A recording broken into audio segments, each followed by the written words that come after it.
ধোলা বালির ওপরে পানি দিয়ে সেটা কাদা করে দুই হাত দিয়ে ভালো করে ছেনে সেই কাদাটা দেখবেন মুখে, গালে, নিজের বডিতে দেখবেন সাবানের মতন সে মাখে। এইভাবে নোংরা হয়ে থাকে, কিন্তু মা তাকে, তার ওই কাদা ধুলো বালু দেখে মা তাকে কি করে? ঘৃণা করে না, মা তাকে ছেড়ে পালিয়ে যায় না। যখন মায়ের কাজ শেষ হয়ে যায় কিংবা ছেলে যদি কান্না করে ওঠে, সেই কান্নার আওয়াজ যখন মায়ের দিলে যখন পৌঁছিয়ে যায়, মায়ের কানে যখন পৌঁছিয়ে যায়, মা তখন ছুটে গিয়ে সেই সন্তানটাকে কি করে?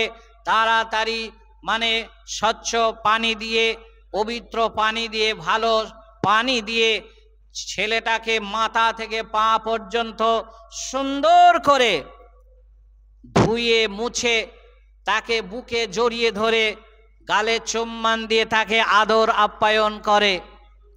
ভাইয়েরা আমার, বোনেরা আমার, একটা সন্তানের যে উপমা পেলেন, যেমন সন্তানটাকে নোংরা থেকে, ধুলোবালি থেকে মা যেমন পবিত্র করে কোলে তুলে নেয়, অনুরূপ একটা মানুষ যখন পাপ করে, নামাজ পড়ে নাই, সে একটা পাপ করেছে, রোজা রাখেনি একটা পাপ করেছে, শিরকে করেছে একটা পাপ করেছে, রসুল যেটা বলেনি সেটা করার পরে সেটা করেছে, মানে বিদআত করেছে। এইভাবে একের পর এক গুনাহ করেছে, অন্যায় করে করে মানুষের পা পর্যন্ত, পা থেকে মাথা পর্যন্ত একেবারে গোটা শরীরটা নোংরা আবর্জনায় ভরে গেছে।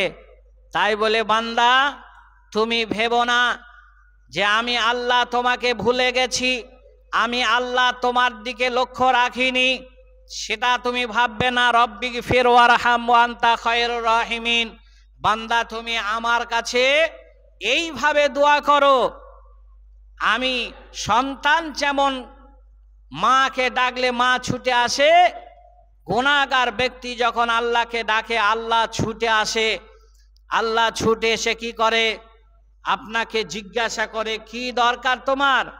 তখন সঙ্গে সঙ্গে আমি যখন বলবো, রব্বুল আলামিন, তুমি তো আলেমুল গায়েব, তুমি পেছনের খবর জানো, ভেতরের খবর জানো, তুমি অজানা খবর, মানে আমি যেটা বলবো না, আমার মনের খবর তুমি জানো।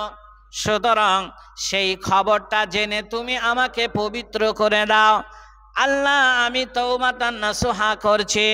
আল্লাহ, আমি তওবা করে ফিরে আসতে চাই, আমি শয়তানি ওয়াসওয়াসা থেকে ফিরে আসতে চাই, আমি শয়তানি ওয়াসওয়াসা থেকে ফিরে আসতে চাই। তুমি আমাকে পবিত্র করে নাও, আমাকে পরিষ্কার করে দাও। হে রব্বুল আলামিন, আমাকে পবিত্র করার জন্য আমি তোমাকে ডাক দিয়েছি। আল্লাহ, তুমি আমার কাছে আমি যেমন তোমার কাছে এসেছি, ঠিক তুমি আমার কাছে ওইভাবে এসে আমাকে পবিত্র করে দাও।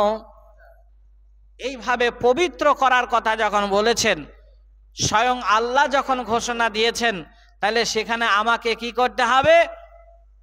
সেই মোতাবেক আমাকে সামনে এগিয়ে আসতে হবে এবং আল্লাহর কাছে সেই কথা অনুযায়ী আমাদেরকে ক্ষমা চাইতে হবে। সেই ক্ষমা যদি আমরা চাইতে পারি, আল্লাহ নিশ্চয় আমাদেরকে ক্ষমা করে আমাদের পবিত্র করে কোলে